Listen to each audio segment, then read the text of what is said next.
ശ്രീനാരായണ പരമഗുരവേ നമ. എല്ലാവർക്കും നമസ്കാരം. നാം ഇന്നിവിടെ വിചാരം ചെയ്യുന്നത് കോലതിരശസ്തവം ശ്ലോകം 2.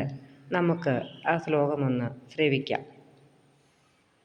ഈ ലോകമശേഷം ക്ഷണമാത്രേണ സൃജിച്ചാരാലോകന മാത്രേണ ഭരിക്കുന്നനുവേലം. ഈ ലീലകളാടുന്നവനാണ്ടിടണമെന്നെ കോലത്തുകര കോവിലിൽ വാഴും പരമേശ്വൻ. ഇനി നമുക്ക് അതിൻ്റെ അർത്ഥമൊന്ന് നോക്കാം. ഈ പ്രപഞ്ചത്തെ മുഴുവൻ ആരാണോ ക്ഷണനേരം കൊണ്ട് സൃഷ്ടിച്ച് തൻ്റെ നോട്ടം കൊണ്ട് എപ്പോഴും രക്ഷിച്ചുകൊണ്ടിരിക്കുന്നത്, അങ്ങനെയുള്ള ഈ പ്രപഞ്ചലീലയാടുന്ന കോലത്തുകര ക്ഷേത്രത്തിൽ കുടികൊണ്ടു വാഴുന്ന ശ്രീ പരമേശ്വരൻ എന്നെ സദാസമയവും കാത്തുകൊള്ളണമേ.